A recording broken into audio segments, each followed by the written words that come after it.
Welcome to another episode of the Phin Outta Football Podcast. I am your host, B Herbo, and I got my brother from another mother, Rod Man, in the building. We are here for the Sunday night post-game recap show. The only thing is, there's no Dolphins game to recap because they play tomorrow on Monday night. So what we're going to do this Monday episode Night is, Football. Yes, instead sir. of recapping the Dolphins game, we're going to preview the Dolphins game.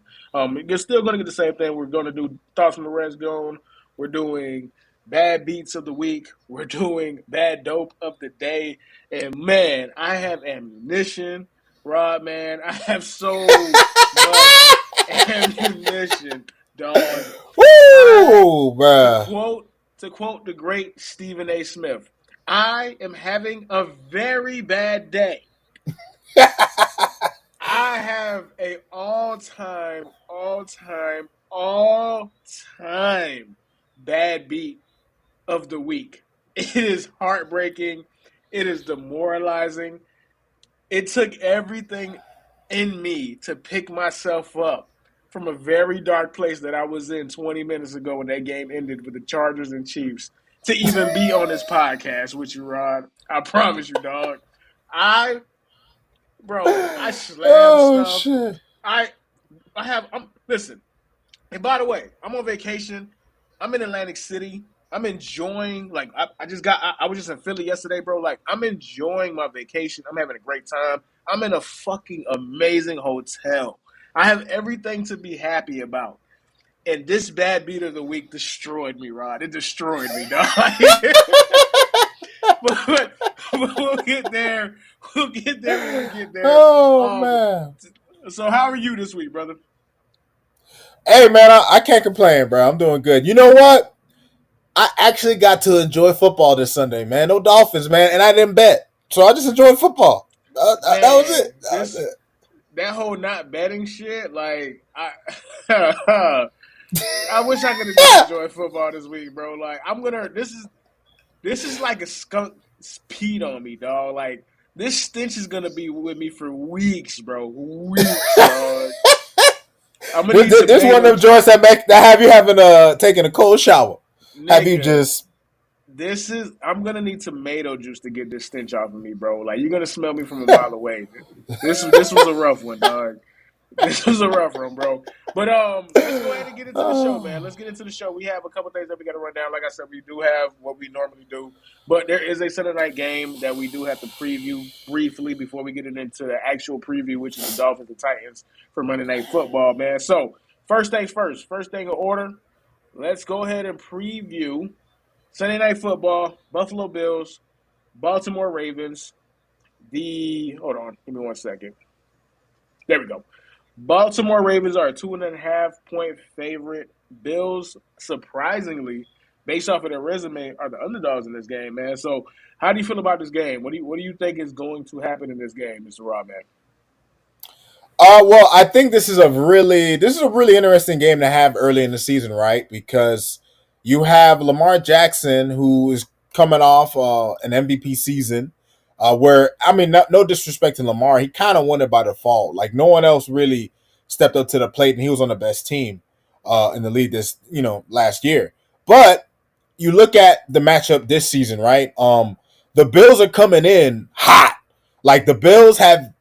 Josh Allen week 1 leads a 17-point comeback against the Cardinals. They thrashed the Florida teams, and now they're on their way to Baltimore. And the Bills have looked really good, Herbie.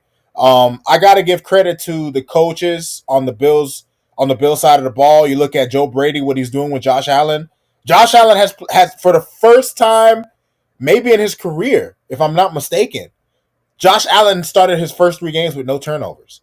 One of the biggest problems that he's had especially in recent years, is the fact that the guy doesn't take care of the ball. He is a great player.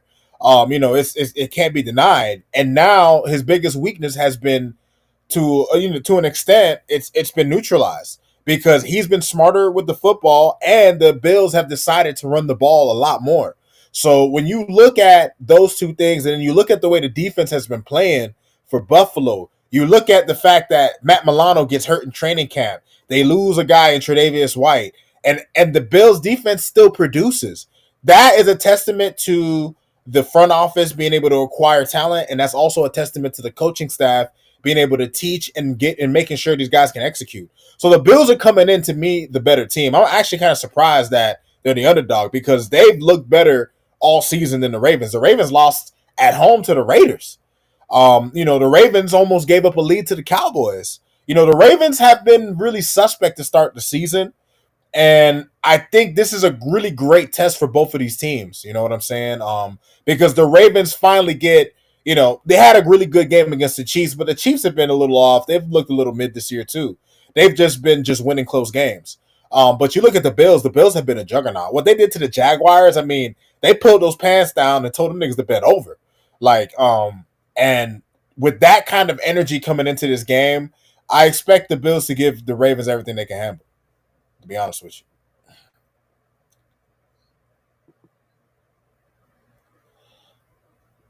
Here we go. All right, I'm with you. I'm with you in a lot of those, in a lot of that sense, right? So, I'm sorry, I'm still discombobulated. Right? This is I just can, hey, I can see it on your face, dog. It hurting. right. This It's this hurting. is gonna be It's it's hurting. gonna be a long long episode. It's So hurting. I'm gonna be real short because the game is about to start anyway, right? So, um, we're going to see if the Bills are actually at that point where they're going to take the next step. The Chiefs are not the Chiefs that we have been accustomed to for the past 5 years, and this game ultimately it means a lot because these are two big AFC contenders. But like this doesn't really mean anything for either team. Both teams have to do it in the playoffs, right? This is just going to be Right. more important for seeding. And this is going to go in a long way in saying who actually is a contender and who actually is nobody. If Bills actually do what they're supposed to do, in my opinion, and that's dominate as an underdog, I'm not sure why they're an underdog, but hey, based off today, based off of my history, Vegas knows way more than I do. With that said, with that said, they should win this game, and there's no real reason why they shouldn't. Right? So I'm going to go ahead and bet on. I feel like the Bills will be able to take it, and every now and then there's a team that you realize that they are on that trajectory as far as it's their time, and if it's their time in regards to the Bills, this is the game that they dominate, and we'll see from there, and we'll go from there. Hey, I All right, agree. man. Absolutely. All right, man. But we are here for the Dolphins. We're here to talk Dolphins. We're here to go ahead and preview and react and you feel me, give our opinions and give our thoughts and analysis on Dolphin games. And you as the resident Dolphin fan on this podcast, let's go ahead and do what we're gonna go do right now. So let's talk Dolphins, man. Game preview, bro. Dolphins, Titans. This has the potential to be a revenge game from last week. I mean, last year. I'm sorry, where you guys blew a 14-point lead in the fourth quarter, dog. Um, there's a lot of ways. There's a lot of ways to approach a game like that. You could say this is a revenge game. You could say, "Hey, this is a mental hurdle game," or "This is a statement game. This is a get back game." There's a lot. So, how do you feel about this game, Rod? Uh, I mean, I'll be honest with you, man. Ever since the Tua Tagovailoa injury, my feelings on the team have just been kind of in the shitter. You know what I'm saying? Like watching Skylar Thompson and then Tim Boyle run the offense last week. I just don't have any confidence that we could really go against anyone and win. I will say this, right? Like for what it's worth, I think even though the defense's numbers don't look that good and they haven't really been put in the best positions, this will be the opponent that'll at least show us kind of where they're at. Because the Titans, listen, man, Will Levis, Herbie, I don't, people have actually varying opinions on him. I don't really think he's anything special, and he has a turnover problem. Which once you see that and you're not a special player, that doesn't really do anybody any good. And the Dolphins have talent on defense, and we've seen glimpses of it, but they haven't really been put in a position to really like if they're gonna be on the field all game, Herbie, at some point you wear down. And that's really what we're going to be leaning on. And we're just going to have to hope that the Dolphins offense can get at least one or two good drives and that the defense takes on the spirit of the 2000 Ravens and keeps the Titans under like 14 points. You know what I mean? I don't really know what other avenue we have to win a game like this. Like, I don't really expect the Miami offense to come out swinging. I'm actually not even quite sure who's starting. I don't.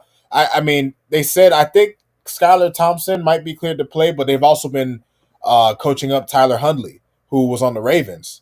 But Herbie, either way you look at it, man, our offense is going to be so limited. I mean, we're going to be limited to like 6 or 7 plays. It looks like, a bunch of screen plays, some outside zones because we can't run between the tackles.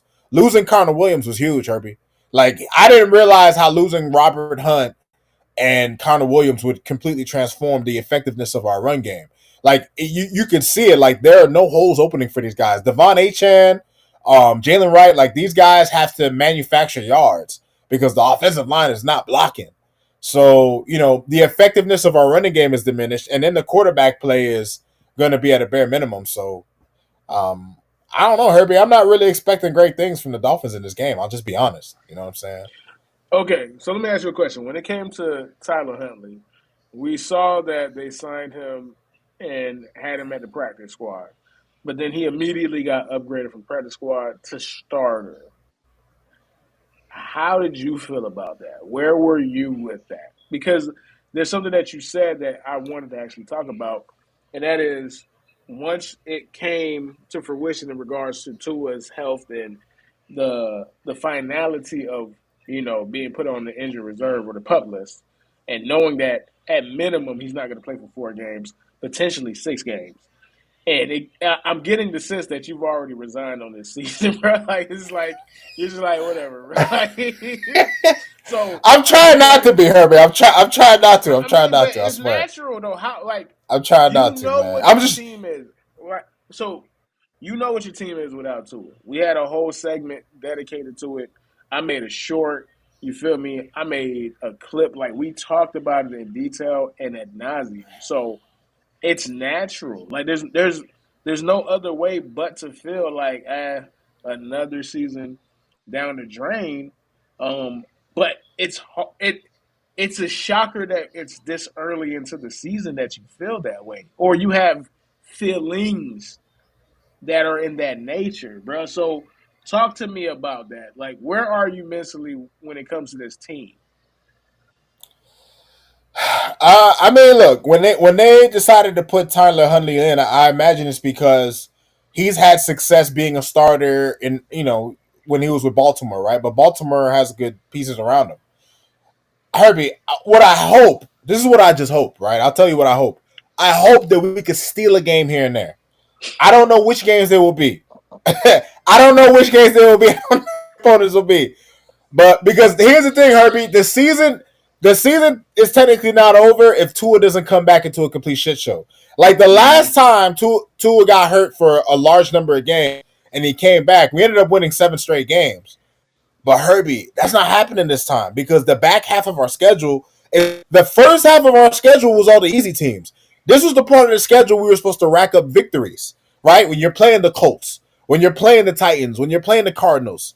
Like when Tua gets back, we're gonna be playing the Jets, who might not even be all that, but listen, they'll be decent enough. They'll be good enough to play against us. We get the Bills again. We get a lot of tough teams in the back half. You know what I'm saying? We get the Texans. We get, I believe, the Niners. Like Herbie, like when Tua comes back, if the Dolphins don't win a game until he comes back, he'll be back to a 1-5, 1-16, and And he'll have to try to. at that point, what is it even worth playing him? Right? Like Right, that's one of those situations where they're seriously. like, you know what, we might as well shut you down for the rest of the season. You can't come back to a season that's lost based off of your history, based off of how you have accumulated so many concussions in a short period of time. Like if he comes back and you guys are 1-5, you guys are going 1-16, bro. Like, cause there ain't no point in putting him in. Like, you're getting a Right. top 5 pick, buddy. Like, Yeah, that's it's there's at this nothing. point. At this point, it's better for you guys to lose than to win meaningless games that won't matter in the grand scheme of things in regards to this season. It's better for you guys to get a top five pick to try to fill holes. You feel me? And then that becomes a whole different discussion because now that is, do you trust the people at the top? Do you trust the Chris Greer to get the best players available, right? But that's why you want to be in the top five. If you're in the top five, you're in the top 10, specifically in the top five. You outside of quarterback, you almost luck into a top five player or a blue chip player, right? Because Right. you have one of the earliest cracks at it. And let's just think about, and it's crazy that we're already having this discussion, bro. We're only at week 4. We're talking about like a top 5 draft pick, bro. But that's how fucked your season is, bro. I'm sorry, bro. Like, but that's how here's the fucked thing, your season Herbie. is, bro. You know what, Herbie? I know there's a lot of fans who hate having this conversation, especially this early in the season. And look, the Dolphins could surprise Herbie. The Packers won 2 games with their backup, but here's the Yeah. difference: their backup is not Skylar Thompson, man. You know what I'm saying? Like Bruh. their backup. You know, Skylar Thompson has had, because you guys are the Dolphins and you guys kind of fly under the radar. Skylar Thompson is one of the worst backup quarterbacks we have ever seen, bro. Like the space that he's been allowed to exist in for the past 2 years is so unwarranted. Like he dog. legit, and I'm not saying this in hyperbole. I'm not saying this to be disrespectful. Like he legitimately sucks, bro. Like there's no other way to slice that pizza, dog. He fucking sucks, bro. Like I Trash, he just is trash, dog. he is Terrible, truly a, dog. like there's what's that one quarterback that used to play for the Raiders? That really was really bad, bro. He used to Jamarcus play for the Russell. no. More recent. Like he has the highest interception percentage of all time, bro. Like one out of every 5 passes was a pick, bro. He just was with the Raiders like within the past 5 years, bro. The white dude. Nathan Peterman. Nathan Peterman. Nathan That's what I Peterman. think. Skylar Thompson is on the Nathan Peterman plane. We just haven't seen him enough. But when he plays, that's who I see. I see Nathan Woo. Peterman, bro. Like, and it is malpractice that you guys have seen him in practice, have seen him in multiple various spots, and said, "Yeah, this is who we're riding with," right? And like we're supposed to preview the game. Like look, it says what can go right, what can go wrong, and potential what the fucks. All we're talking about right now is potential what the fucks because there's no faith that what you guys are doing, what you guys have built, and the infrastructure that currently exists can coexist and can function if Tua's not out there, right? And I don't want to say this to be disrespectful. I'm just saying this as a point of conversation. You guys are in the worst possible space right now because you are in 2 spaces that you don't want to be in. You it's there's one space that you never want to be in, which is good but not good enough. You're there. The other space that you're in, simultaneously in the good but not good enough spaces, you're in the I don't actually believe in my quarterback, but my team falls apart if my quarterback that I don't believe in is not playing. Like, how is that possible, bro? how are you in? How are you in all of these spaces, conversation wise, bro? Like that's crazy, don't you think? That Like, is what the do you? Dolphins, Herbie. That's the So Dolphins, man. In a as nutshell, a fan of dog. the Dolphins, elaborate on that part. Look, man. Listen, man. The Dolphins right now. It's honestly, I'm thinking about this game. I'm thinking about this team, and I'm thinking to myself, like I was, I went to go record with a mutual friend for our other podcast. Shameless plug, the Couch Bros. Y'all check that out on Spotify and iTunes. And we were having a discussion, man, and Gerson was asking me like, Gerson made a comment about the Patriots. He was just, you know what, Rod? He was like, I'm lucky. He was like, I'm glad I'm not a real fan like you, dog. And I looked at Gerson and I said, you know what, bro? You smart, dog. Like you're a smart man, dog. Because my attachment to this team brings me nothing but pain, dog. And I look at how ill prepared the franchise for this moment. You draft first of all, you drafted Tua coming in. Like you Herbie, you can't make this shit up, Herbie. You really can't. You draft a guy, the coach hates him because it's not the guy he wanted. You also drafted, as you so eloquently put it in another podcast, a lemon. So you draft a lemon who the coach hates. You failed for 2 years because you spend the time trying to get him for Deshaun Watson or Brady or a first round pick or whatever. The Dolphins flooded with tons of ideas. Then on top of that, you bring in a coach who could bring whatever skills he has to the forefront. When you decide to give this nigga a contract, you don't even factor in, like, bro, Anthony Richardson, Herbie, he goes down today, Joe Flacco comes in, and hell, you could argue the Colts have a better chance of winning. Like, there are other teams, Herbie, that when the starting quarterback goes down, and look, obviously, there aren't even 32 starting quarterbacks in the NFL, right? Like, there are some guys who are just starters because there's nobody else. Gardner Minshew is starting for a team, Herbie. You know what Gardner I'm Minshew, saying? and not to cut you off, but I want to bring this point because both games. I mean, not both games, but both quarterbacks in that game that you just mentioned in regards to Joe Flacco, right? Joe Flacco could back up Anthony Richardson, and the team is still functional. The team on the other side is starting their backup. He doesn't seem like their backup, but he's their backup. Justin Fields Right. was quote unquote not the starter.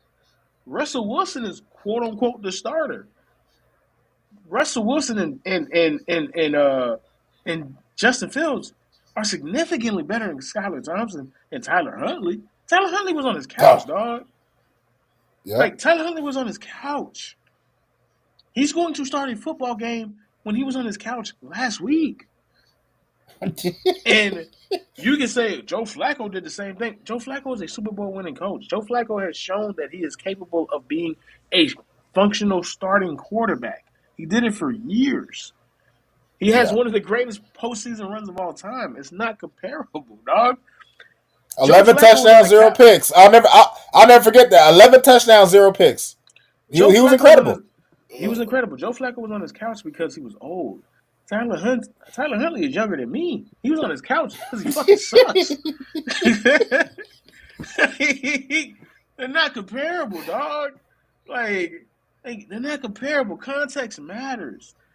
The fact that Justin Fields is on the fucking Steelers and threw for 342 yards and had 2 rushing touchdowns today, and he's on $1 million contract, and he's not on the Dolphins. What? And I get it. When you're in a space where when you're in a space where you don't have the most faith in your quarterback, you either have too much faith in your quarterback. Let me rephrase it. You either have too much faith in your quarterback or you don't have enough faith in your quarterback. But when those two things are the same thing, you end up in the same situation. And I say that to say this. When you don't have enough faith in your quarterback and you have too much faith in your quarterback, you end up not investing in the backup quarterback. Because if you have too much faith in your quarterback, you have a blind spot and you just always assume that your quarterback is always going to be there. So why invest in the backup anyway? How many games does Patrick Mahomes miss? How many games does Josh Allen miss? How many games does Lamar Jackson miss? Right? Like, it's a rarity. So you're like, these guys are Ironmen. They don't miss games. They always play. Do we really have to invest in a backup quarterback? But the flip side of it is when you don't actually trust in your quarterback, you don't want that quarterback to have competition. So you coddle him by not thinking of the entire roster. You just think about that specific person. You think about their feelings. You think about how it would look and how it would make them feel versus the other 51 men on the roster who are putting their bodies on the line. You spitting right now, dog. You spitting right now, dog. Hey, appreciate that. You don't have a true backup quarterback because you don't want to have Tua feel threatened.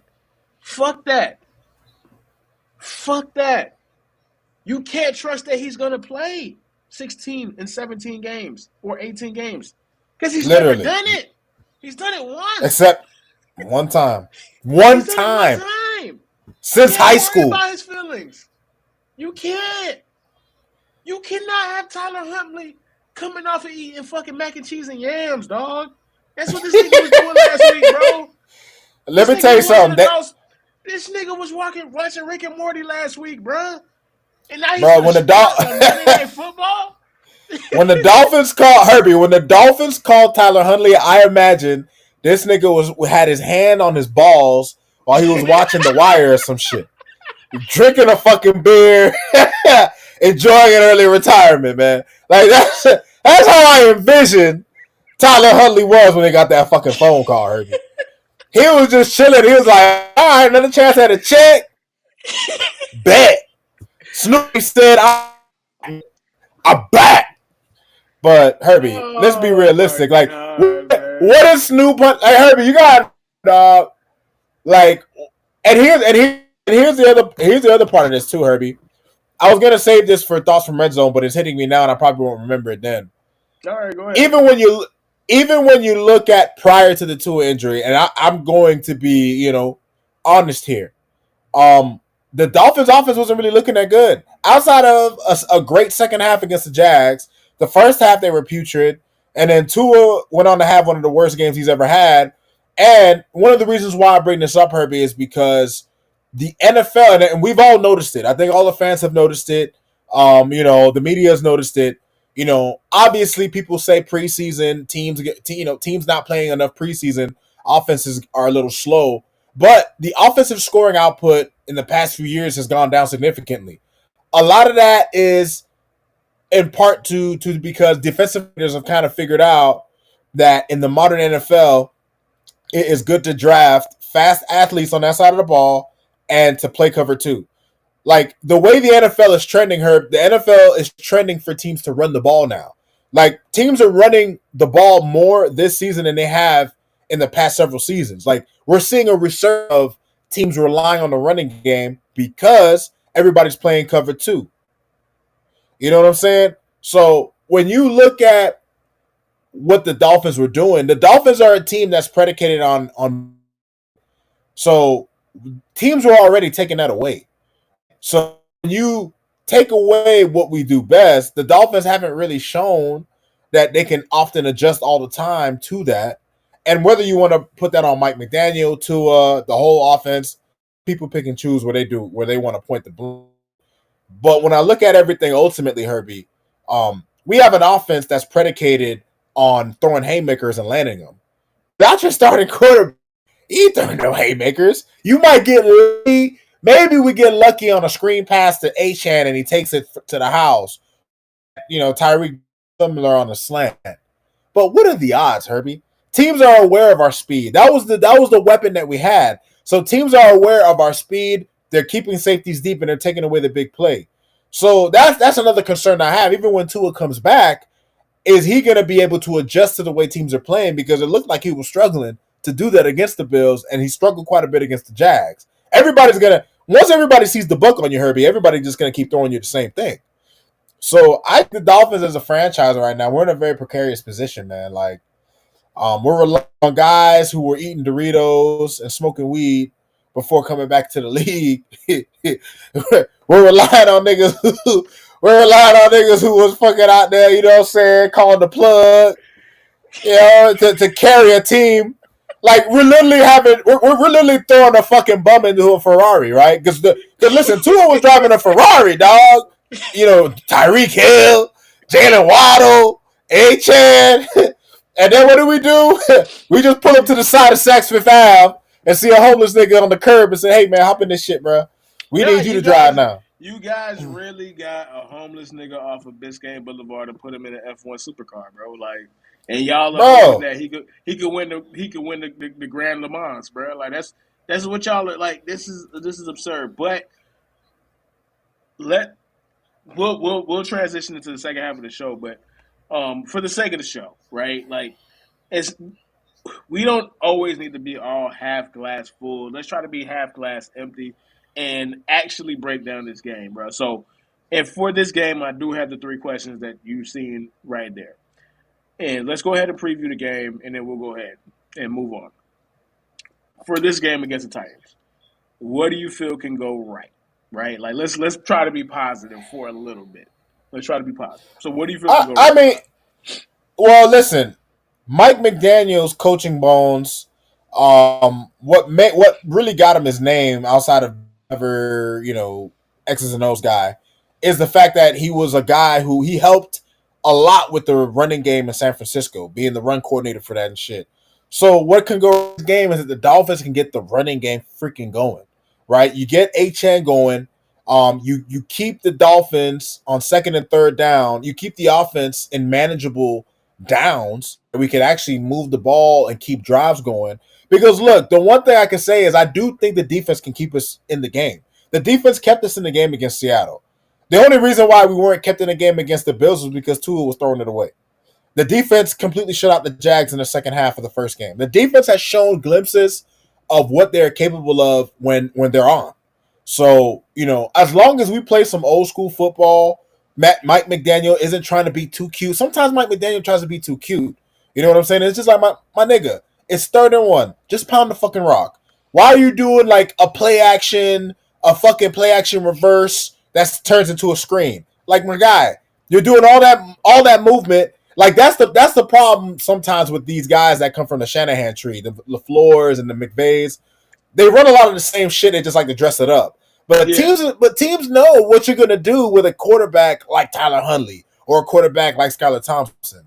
So I just want Mike McDaniel to kind of dial it back. Let's get some physicality going. The Titans are a pretty average team. They haven't had a win this season so far. I can't really tell you what they do well, Herbie, to be honest with you, as a team. So we should have some level of advantage over them, right? I think Will Levis could give us one ball or two, whether it's a pick or No, a Will fumble. Levis is minimum giving you two.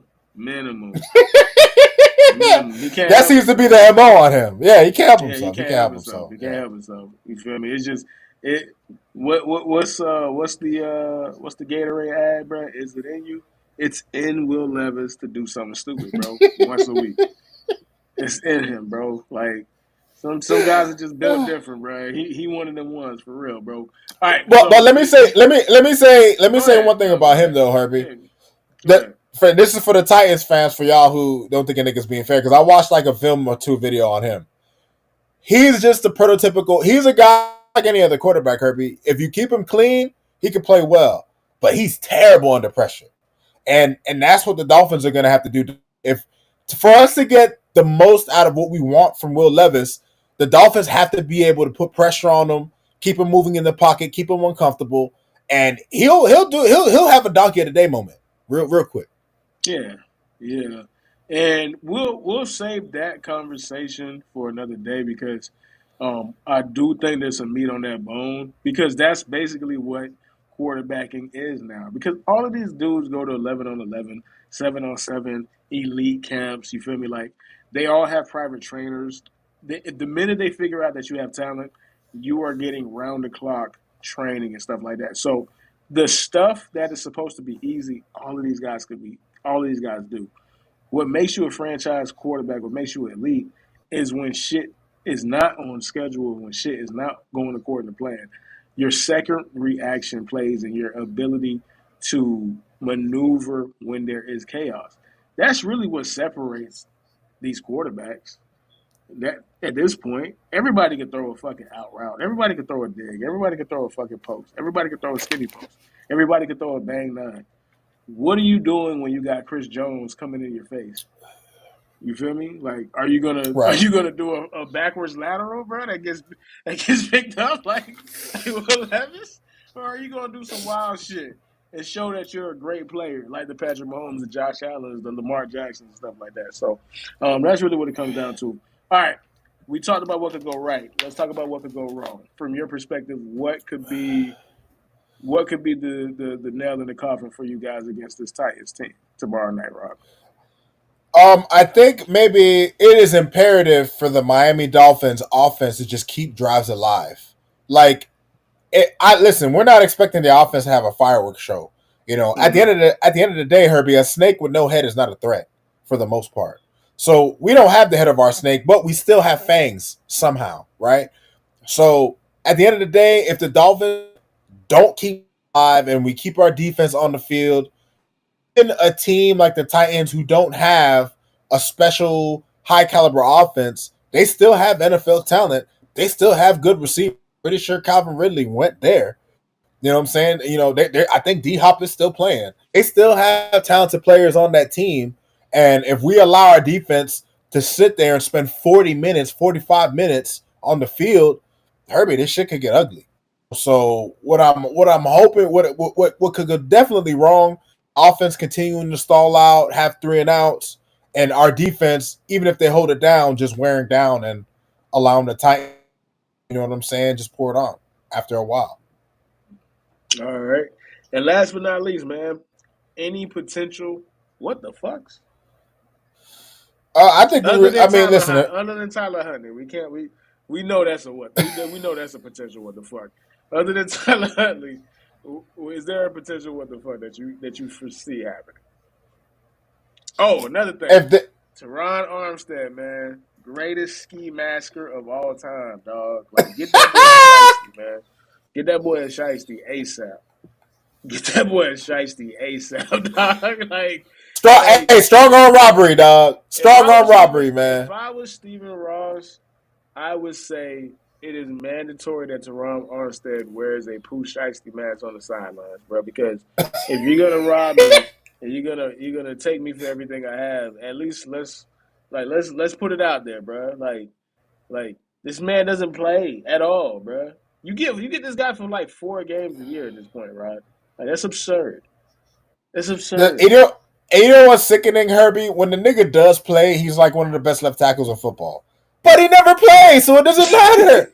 It doesn't matter if you're one of the best tackles in football, but you play 5 out of 17 games, Herbie. What good are you? What good are you, Herbie? Like the shit's bananas, man. The Dolphins good players that can on the fucking field. Like who does that? Oh, the Dolphins. Crazy, man. In fairness, the Touch. Dolphins, that's just the NFL right now, bro. Like and I think this is my assumption. This is my uneducated guess. I have no degree in the medical field. I'm not a physiologist. You feel me? Like I don't understand biophysiology, and or whatever the technical term is.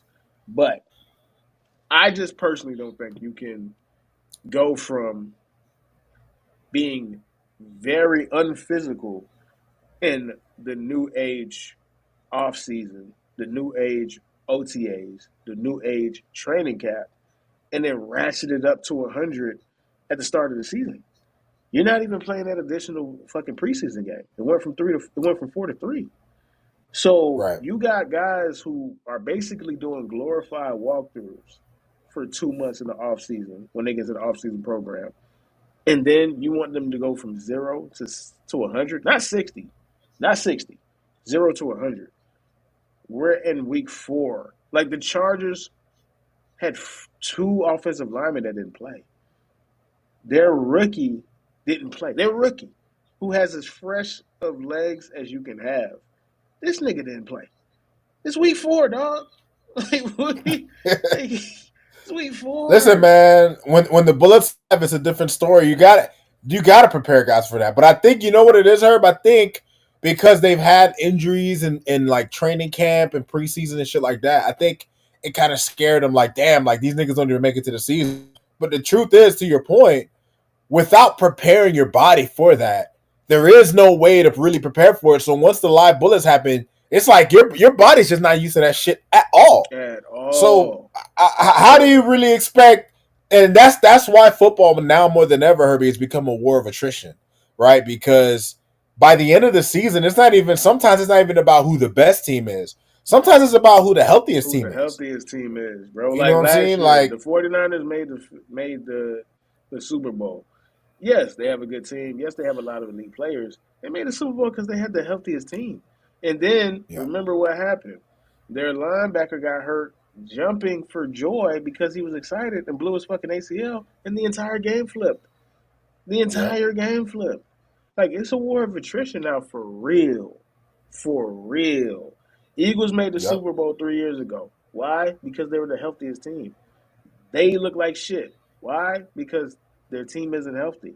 Like this is what it is right now, bro. Like when trust me, I'm not in that position, right? So I am not here to say you guys should go back to 2 a days. You guys should go back to full padded practices, right?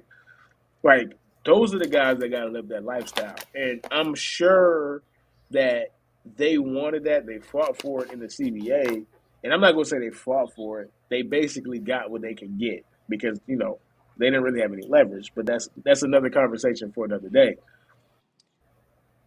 But when you don't play football at full speed, and then you have to go play football at full speed, I don't give a fuck how good an athlete you are. It's different.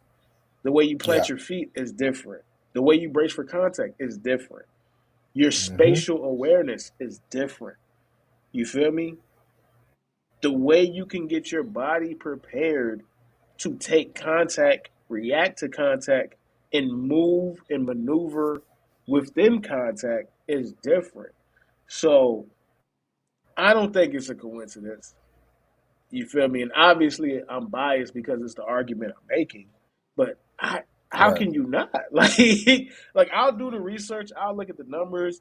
But if it is an outlier, this is a significant amount of more players hurt at the beginning of the season. I have no choice but to think that that's the reason why at this point. At this point, No, no, all I right, hear man. you. All right, let's go ahead and close out the show, man. We got thoughts from the red zone. We got bad over the day, and then we have my very bad beat of the week, bro. So first things first, man. Thoughts from the red zone, Rod. Thoughts from the red zone, brother. Thoughts from the red zone, dog. Oh, I got plenty Oh, here. oh shit, yo, you got the phone around, dog. You got some thoughts, my boy. Let's go. Oh Let me see what you yeah. got. Let me see what you got, man. Go ahead, give it to me, brother. I heard. So thoughts from the red. First thought of zone that I had this weekend. Just a disclaimer for those of you tuning in or watching this segment. I was only able to really watch the 1 o'clock games, and I didn't even watch them in full because I went to go do podcasts. But I made sure to take down a number of thoughts for the people. Right. First thought I had: Garrett Wilson with the early fumble. I love watching the Jets be the Jets. First thought. Second thought that I had. Second thought that I had, and I heard. I think this is an interesting one. It's early, but Darnold looks like a different player. Amazing what great coaching in a good situation can do for a player. And let me tell you something, Herbie. Watching Darnold in that first half against the Green Bay Packers, I was watching this man. I was just like, damn, bro. The Jets, the Panthers, all the bad franchises failed you. They failed you, dog, because you listen. I'm not saying this nigga's all of a sudden an all pro. We've seen guys like him, a la Case Keenum, come have one great year. But I just, I've been impressed with how he's looked playing under Kevin O'Connell. My next thought from Red Zone: Mike Evans is the Hall of Famer we never talk about, still making plays. I said this after he scored that touchdown. And by the way, the fucking Bucks, I got to give it to you, man. Oh, you know what? Let me save that because I have another thought. Let me save that. My next thought from Red Zone: Stephon Diggs turned a trick passing play into a rushing TD. Touche, my boy. That was a nice little play in the Texas game. The Green Bay kicker just missed one. Kickers, you have one job, bro. Kickers, Herbie. I fucking like whenever I see it, and he blew an easy 40-yard kick. Fuck out of here. This is it right here. Watching Baker Mayfield on the Bucks makes the Browns suffering that much more laughable, dog. Like it's such a hilarious thing, Browns suffering, dog. Watching Baker Mayfield ball out for the fucking Bucks. Next thought from Red Zone: If Anthony Richardson is able to put it all together, the league is in trouble. That arm is live.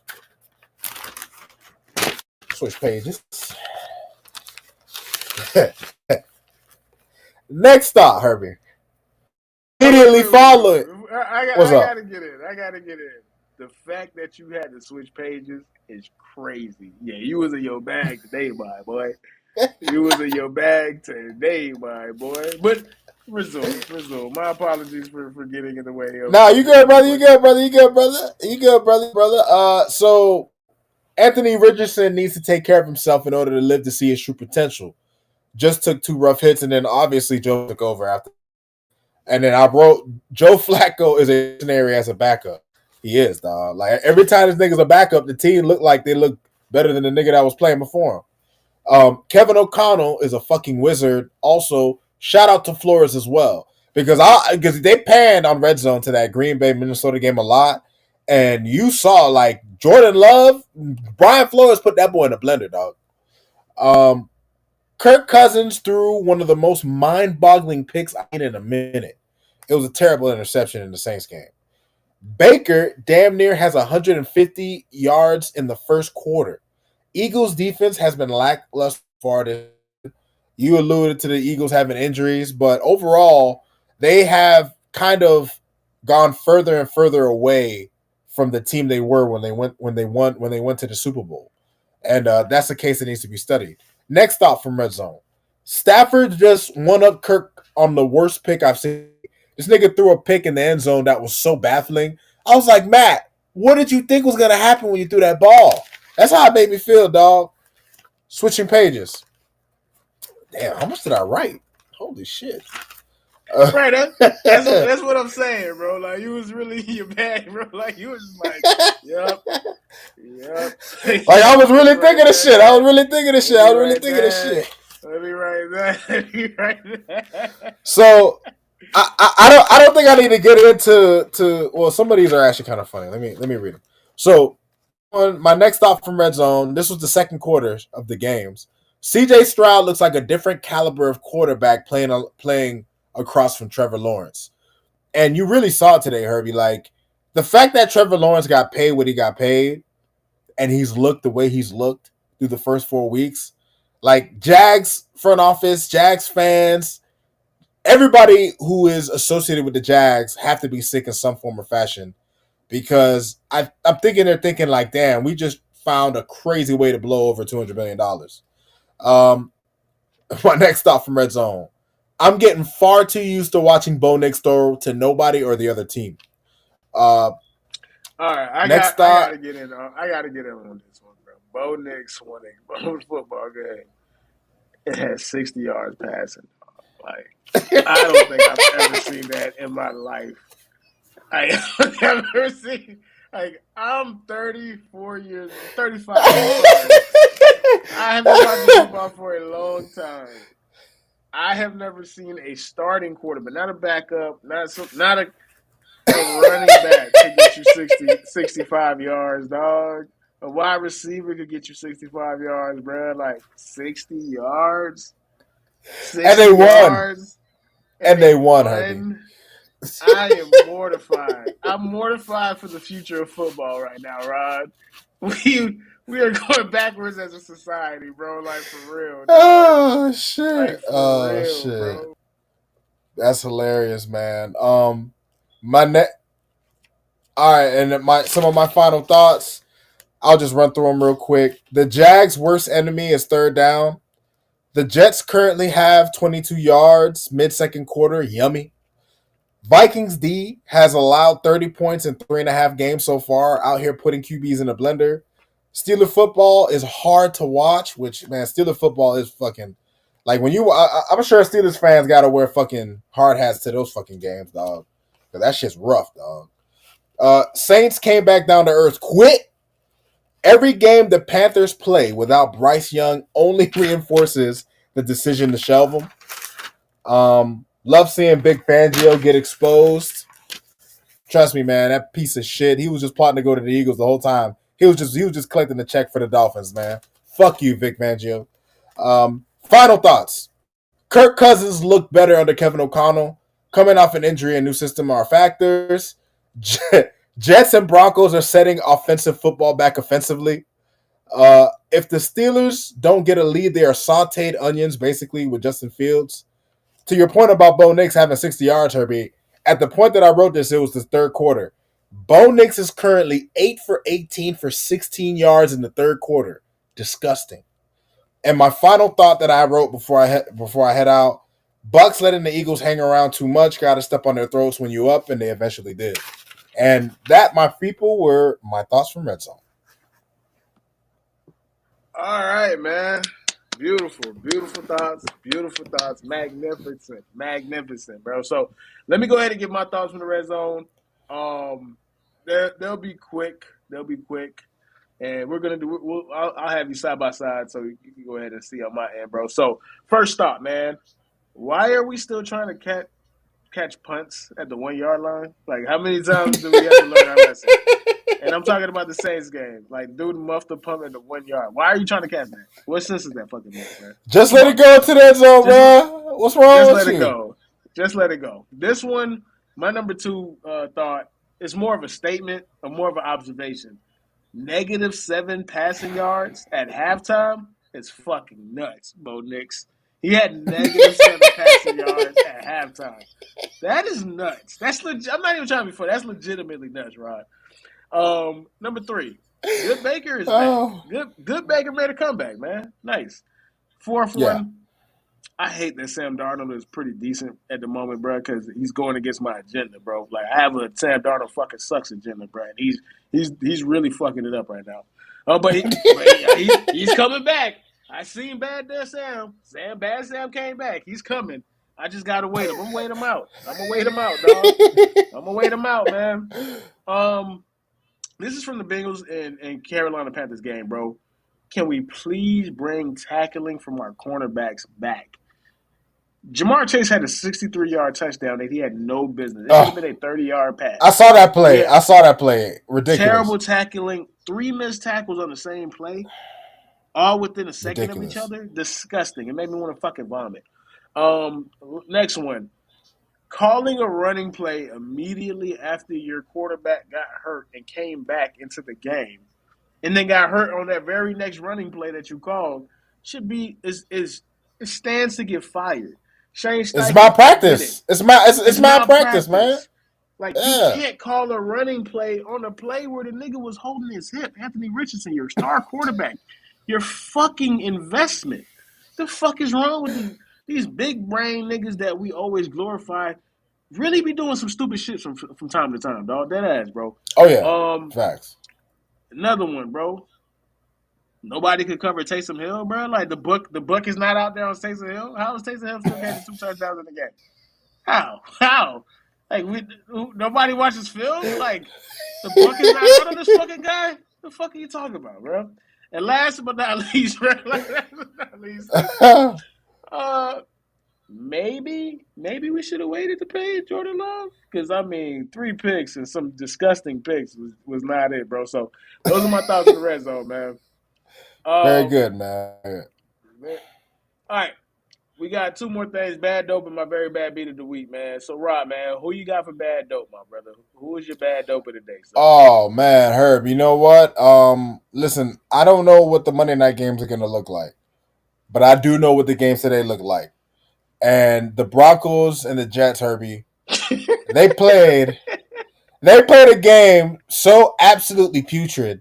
They played a game so disgusting, Herbie, that I'm pretty sure I teared up. And they weren't regular tears, Herbie. I think they were bloody tears, man. I think I was tearing up blood because it was such an awful game to watch. Every time they panned to it, it was. Now, look, there are some people who argue, oh, man, you just don't like defensive football. Herbie, I'm someone who Never. grew up watching the Ray Steelers and Lewis, Ed Ravens. Reed, Troy Ravens Blalomalu, Brian Dawkins.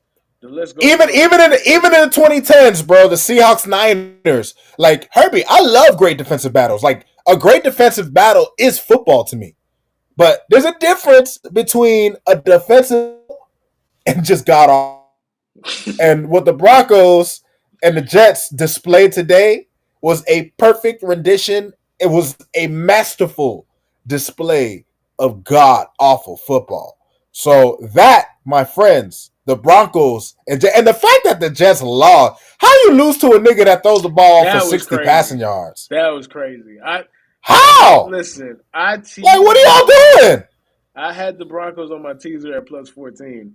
There's no way you could have told me that Bo Nix would have won a game with 60 passing yards. He has to be on the you're the worst quarterback of the week but he won the game, bro. I'm like he's breaking the Conflicted, matrix. huh? I'm so conflicted. He has to be on that list, but he won. Like I don't know what to do, bro. Like he has to be on that list. That kind of performance can't go unnoticed, bro. And like, but he won, bro. Yeah, that's He rough, man. pulled it That's off. rough, man. All right, man. Drum roll, whatever. Hold on. Do we got drum rolls, bro? Let me see if there's a drum roll, dog. Let's. Here we go, man. This is time. The time that we all been waiting for, man. What is Herb's very, very bad beat of the week? And my very bad beat of the week is a game between two quote unquote top five quarterbacks, two quote unquote top five coaches, two quote unquote historic, storied franchises. And I made the mistake of believing all of that bullshit because it was just that bullshit. My bad beat of the week is me teasing the total over between the Kansas City Chiefs and the Los Angeles Chargers. And the reason why this is particularly bad is because I did the research. I consulted my brother who is right there. I'm looking at him right now. I consulted my brother. We talked about it. We came to a conclusion. We agreed. The best move was to tease the under, which is the original under was 41 points. If you put a teaser, you add 6 to that. Tease it and bring the under to 47. I knew these niggas was not going to score 47 points collectively, dog. I knew it. But you know what happened to me, bro? I got in my own head. I believed what I saw. I said, man, I can't bet on Patrick Mahomes not to put up points on the Chargers. Even though I know that the Chiefs ain't good right now, I know they got problems. It's still Pat Mahomes, dog. So I Addy took the Bang. under, dog. I took the fucking under. Do you know, Rodney, all these You niggas took the had to do was over, you score? mean? I mean, the over, my bad. You know these niggas, all they had to do was score collectively combined 36 points, bro. And they couldn't do that. These bitch ass niggas put up 27. I wasn't even close, dog. I wasn't even close, dog. You know this bitch ass nigga Per- Justin Herbert had 7 straight punts, 4 straight 3-and-outs. I hate these niggas, man. Don't ever put Justin Herbert in top 5 conversations. Don't ever put Justin Herbert in elite conversations. Don't ever put Justin Herbert as one of them dudes. Don't ever put Justin Herbert as a dog. Don't ever don't put him in none of these conversations with greatness. Ever. I'm disgusted. I'm distraught. I'm hurt. It took everything for me to even be on this podcast with you, Rod. I have a I responsibility know. to the people. I wanted Facts. to be in a fetal position to cry, dog. I got to go look at my mama and say, Ma, I could have hit the lottery for you. I could have bought you some new shoes, dog. But Justin Herbert said no. How could I ever look at this nigga the same, bro? Like, this nigga took food out my mama plate, nigga. It's up for life with that fuck nigga, bro. It's up for life with Justin Oh, Herbert, bro. It's up for life with the Chargers. It's up. It's up and it's stuck, bro. I promise you that, bro. I promise you that, bro. Oh my god. let me tell you something, Herbie. Like, listen, your story, and listen, people don't even know the full context. You had a 9 leg parlay, and that's Nine what leg got you. parlay. 8 That's out of what the got you, 9 dog. hit. That's what got me. I had a 9 leg parlay. I never put Crazy, parlays that much. You feel me? crazy, man. That's dummy shit. 9 leg parlay. 8 out of the 9 hit. And the one that didn't hit was me going against my better judgment when I got it right originally, bro. This one is going to sting for a long time. This is going to not only be the bad beat of the week, it is going to be the bad beat of the year. I'm going. It's go. I can't get this one off of me, bro. Tomato juice is not gonna get this stench off of me, bro.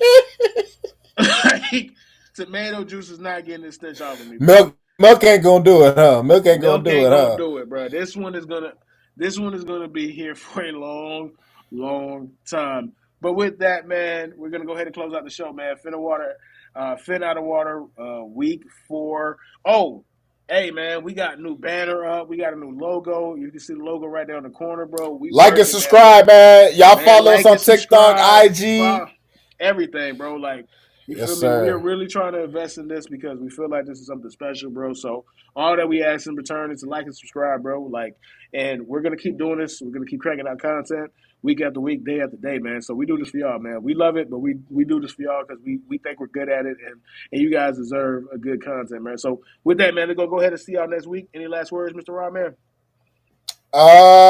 Let's hope for a Dolphins win tomorrow, man. Let's hope Let's for a get some Dolphins hope win in the tomorrow. building, man. Let's hope for Some hope, Dolphins man. win tomorrow for sure, bro. Yes, For sir, sure, man. bro.